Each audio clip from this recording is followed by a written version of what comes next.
Alright, let's take a look at this problem. It tells us train A runs back and forth on an east-west section of track.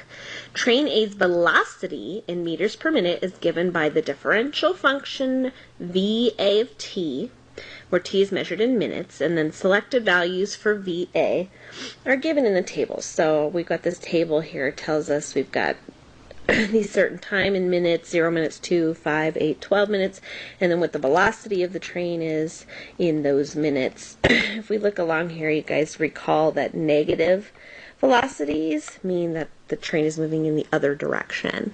Alright, so we think of it as sort of a backwards direction. So the positive velocities means it's going one direction, negative means it's going back the other way.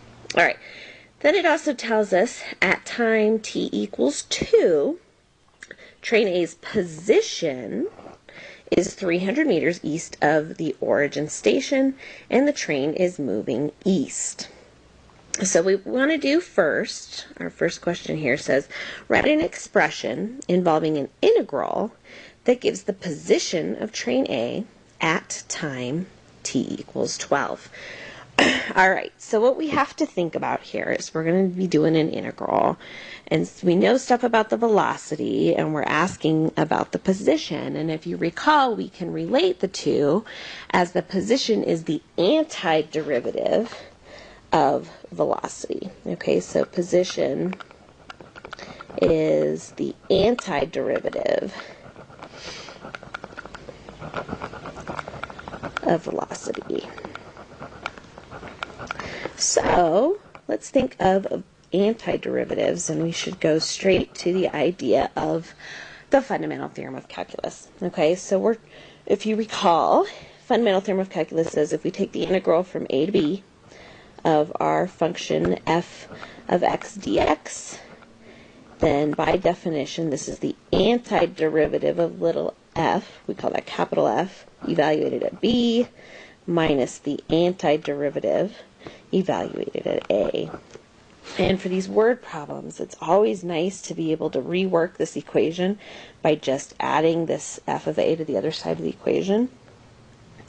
And so what we get is that f of b, or the antiderivative at the upper bound, is equal to the antiderivative at the lower bound plus the integral from a to b of our derivative function. Okay, so this is the version of the fundamental theorem that we're going to use. Okay, so again, we're going to write an expression involving an integral that gives the position of the train at time 12. Okay, so we want the position, let's call it P, of train A at time 12.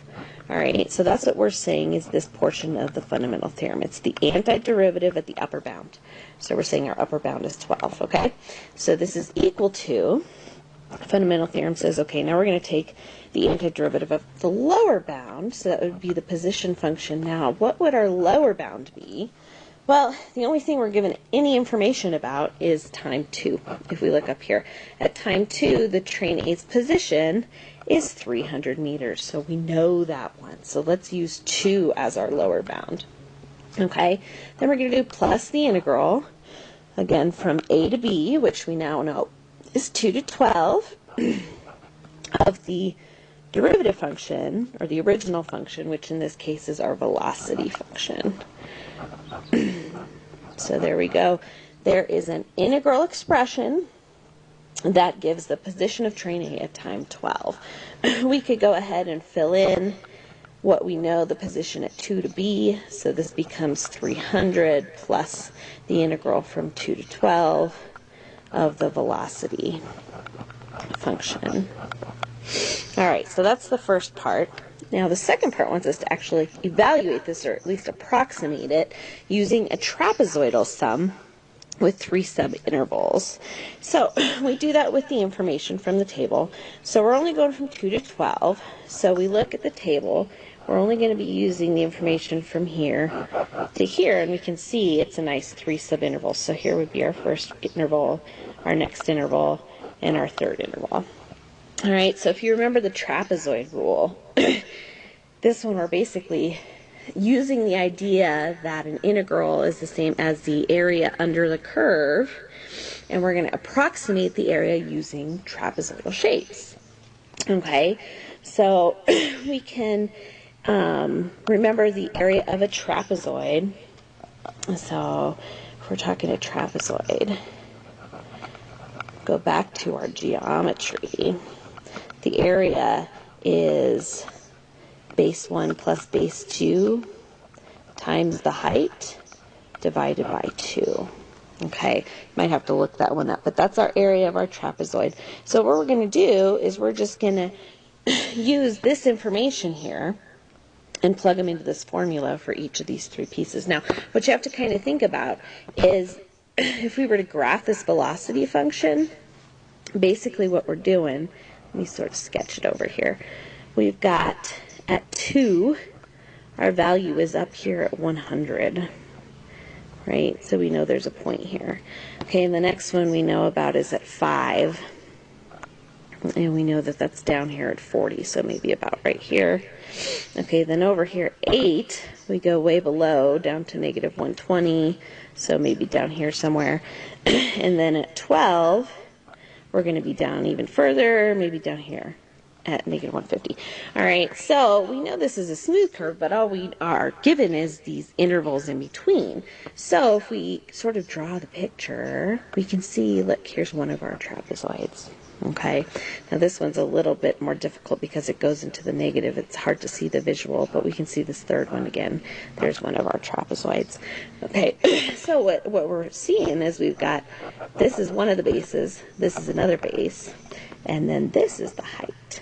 Okay, so the base 1, base 2 are just our two y values. And then the height is just the difference in the x values, okay?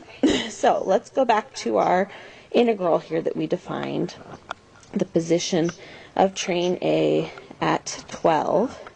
Well, again, we have that 300 out in front.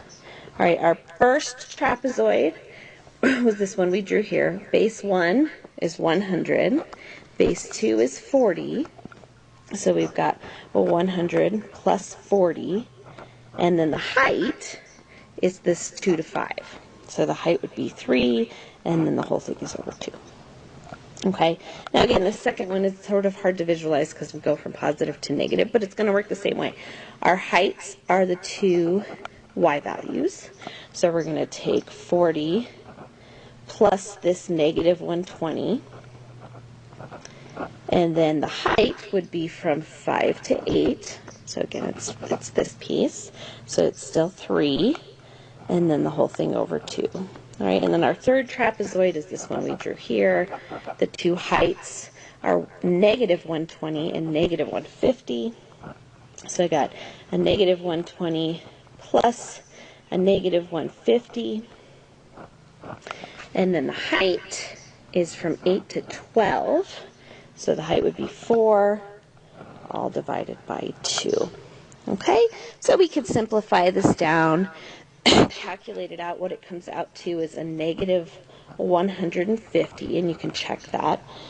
Now, what does a negative 150 mean for position? If we go back up to this original statement here, this one says train A's position was positive 300 east, and it was traveling east. So we know the positive direction is east, so therefore the negative direction would be west. So what this means is this is just 150 meters west of origin station. And there's our answer.